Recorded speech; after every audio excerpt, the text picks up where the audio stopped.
안녕하세요. 자유 유튜브입니다. 오늘은 유가 폭락에 숨겨진 흥미로운 사실, 트럼프는 다 계획이 있었다 라는 제목으로 이야기를 한번 해볼까 합니다. 최근 팬데믹 공포와 유가 폭락으로 인해서 세상이 시끌벅적합니다. 그렇지만 한편으로는 또 누군가에게는 좋은 기회가 될 수도 있는 상황이라고 할 수가 있습니다. 자, 그렇다면 유가 폭락이 표면적으로 알려진 여러 사실들 외에 어떤 함의를 담고 있는지 한번 살펴보면서 우리가 앞으로 어떤 포지션을 취해야 될지에 대해서 한번 생각해 보면 좋겠습니다. 자, 유가 폭락과 함께 글로벌 증시가 발작을 일으켰습니다. 사우디와 러시아의 치킨 게임으로 유가가 폭락했다. 이런 이야기들이 많습니다. 자, 유가 전쟁의 대폭락 WTI가 24.6% 급락했다. 3월 10일자 뉴스고요. 자, 그러면서 러시아 루블화 가치가 급락을 했습니다. 유가 폭락과 팬데믹 공포로 인해서 겨박제를 만났다 이런 이야기가 있는데 러시아 경제는 국제 유가 추이하고 상당히 밀접한 관련이 있는 나라입니다. 그렇기 때문에 유가가 하락하면 러시아 경제에 상당한 타격이 가고 루블화 가치가 급락한다는 사실. 자, 그렇기 때문에 이번 유가 폭락의 가장 큰 피해자는 러시아다. 이런 이야기도 있는 겁니다. 자, 그래서 러시아가 지금 경제 위기로 번질 수도 있다. 이런 이야기도 있고요. 자, 이런 상황 속에서 사우디와 그 다음에 UAE까지 석유를 증산하겠다 하면서 치킨 게임에 기름을 붓고 있는데 러시아도 질 수 없다. 기름을 마구잡이로 뽑아내겠다. 이런 이야기를 했습니다. 그러면서 3월 12일에는 장중 7%까지 빠졌다. 이런 이야기도 있는데 이렇게 유가가 폭락하게 되면 러시아 경제에 타격이 가고 루블화 가치가 지금 폭락하고 있다는 것도 우리가 기억할 필요가 있습니다. 자, 그런데 이런 사태들만 보면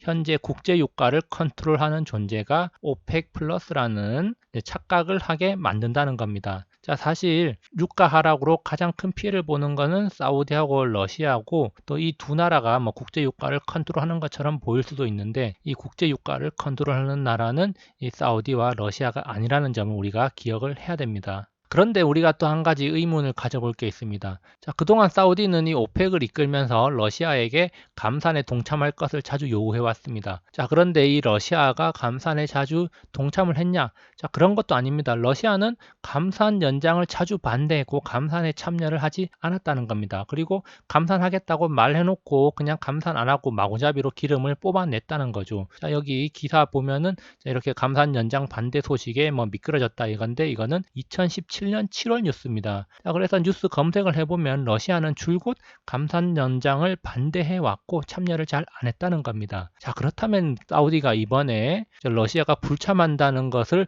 핑계로 증산을 하겠다고 했는데 과연 사우디가 이런 러시아 불참을 예상하지 못했을까? 이거 한번 우리가 의문을 가져봐야 되고요. 자, 그러면서 또 놀랍게도 작년 말에 2019년 12월에 오펙 플러스가 감산 규모를 늘리지 못하면 국제 유가가 30% 하락할 것이다. 이런 전망도 이미 나왔습니다. 그리고 실제로 이번에 3월에 감산에 도달하지 못했고 오히려 증산 치킨 게임에 들어가면서 30% 이상 하락하는 그런 모습을 보여줬는데요. 자, 지금까지 전개된 상황을 보면 이미 예정된 수순대로 흘러가고 있는 게 아닌가. 자, 이런 생각을 또 하게 됩니다. 자, 러시아의 예정된 감산 불참으로 인해서 지금 유가가 폭락했던 거죠. 자, 그런데 유가를 움직이는 큰 손은 미국이라는 사실을 다 알고 있습니다. 그러니까 러시아든 중동 국가든 지금 오펙에서 탈퇴하는 국가들도 생겨나고 있는데 그런 국가들은 감산을 안 하고 최대한 석유를 많이 뽑아내서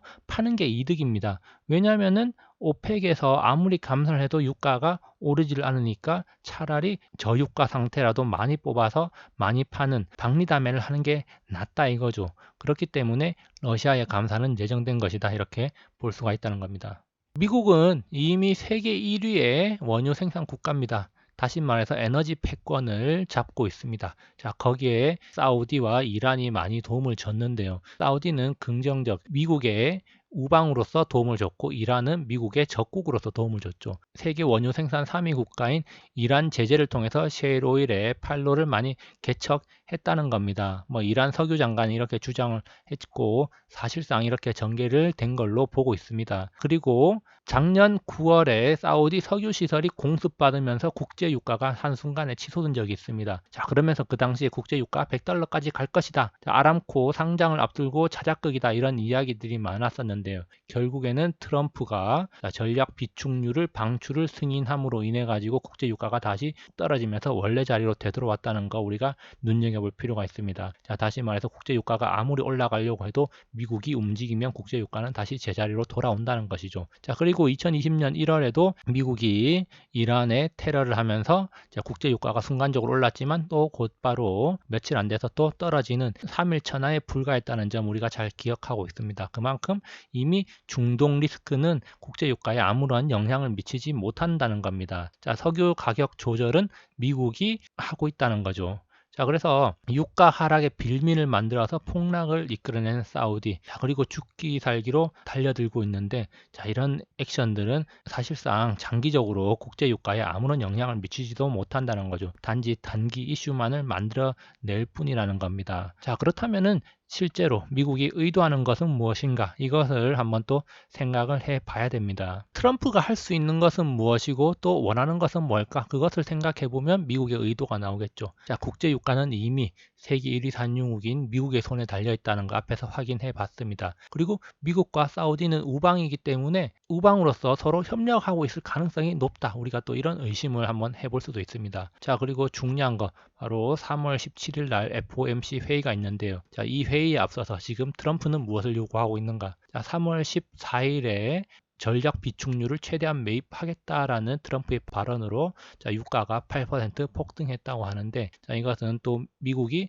유가를 떨어뜨리는 역할뿐만 아니라 유가를 올릴 수 있는 역할도 할 수 있다는 것을 단적으로 보여주는 예고요. 자, 3월 7일에는 연준의 금리를 더 내리라고 말하면서 경쟁국들 수준으로 금리를 내리라고 합니다. 자, 그러면 여기서 경쟁국들은 바로 누구냐? 독일, 일본 등 마이너스 금리 국가들과의 경쟁에서 뒤처지고 있다는 말이다. 다시 말해서 금리를 제로금리 0%까지 내리라는 말입니다. 자, 그러면서 지금 또 3월 11일에 다시 금리 인하를 촉구하고 있고 그러면서 3월 14일에는 파월을 해임할 권한이 있다고 하면서 협박을 하는 듯한 그런 액션을 취하고 있습니다. 자, 그러면서 이제 미국이 제로금리 시대로 돌아갈 것이다. 이런 이야기를 하고 있는 겁니다. 자, 다시 말해서 트럼프는 제로금리를 요구하고 있고 달러 약세로 가기를 바라고 있다는 점 우리가 주목할 필요가 있습니다. 자, 유가 하락과 팬데믹, 자, 금리 인하의 명분을 제공했다. 이렇게 볼 수가 있는 겁니다. 지금 현재 시장에는 금리 인하의 명분이 충만합니다. 팬데믹까지 겹치면서 심리를 더욱 위축시키는 결과를 만들었고요. 그리고 경제에도 상당한 영향을 미칠 것이다. 이런 전망들이 나오고 있고 실제로 경제 지표도 악화되고 있습니다. 자, 이런 일련의 상황들은 유동성을 폭발시킬 수 있는 기폭제 역할을 하고 있다. 이렇게 볼 수가 있습니다. 자, 국제 유가와 기준금리가 어떤 변화 관계를 보여줬나? 자, 이것을 한번 생각해 보면요. 자, 지난 1998년부터 2020년 현재까지 한번 제가 차트를 가져와 봤습니다. 그 기준금리 변화가 이 빨간색 선이고요. 국제유가의 변화는 이 파란색 선입니다. 자, 그런데 국제유가가 하락했을 때, 자, 전년 대비 반토막 정도 났을 때, 자, 기준금리가 급격하게 떨어졌던 거 확인할 수 있고요. 그리고 2002년에도 국제유가가 이렇게 하락했을 때 금리가 떨어졌다는 거, 그리고 2008년에도 유가가 폭락하면서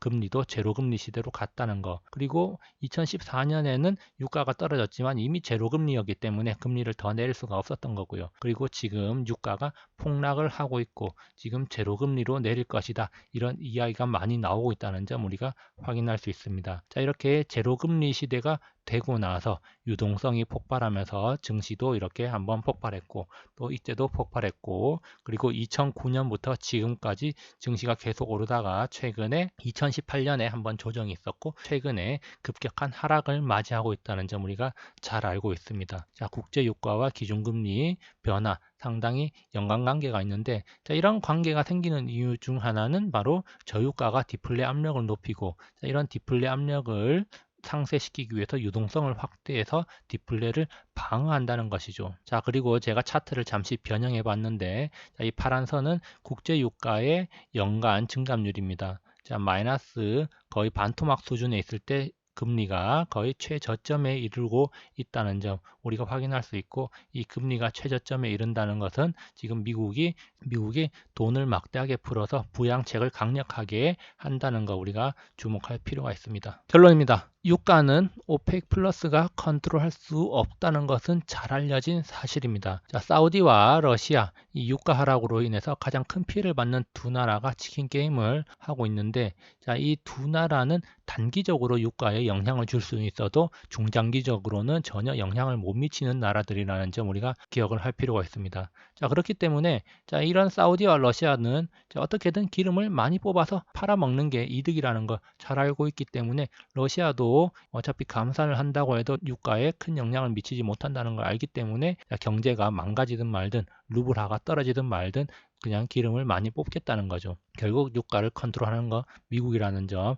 우리가 기억을 해야 됩니다. 자, 유가 하락은 금리 인하의 명분이 된다는 점 우리가 기억할 필요가 있습니다. 디플레 압력에서 벗어나기 위해서 양적 완화를 해야 되고요. 그리고 트럼프는 지금 파월에게 금리 인하를 압박하는 동시에 파월은 명분을 지금 가졌다고 할 수가 있겠습니다. 자, 파월은 명분에 따라서 움직이는 패드의 수장인데 지금 명분이 차고 넘칩니다. 자, 그리고 이로 인해서 자, 역대급 유동성이 공급될 것이라는 점 우리가 기억을 해야겠습니다. 트럼프는 언제가 적절한 시기인지 잘 알고 행동을 하는 그런 사람입니다.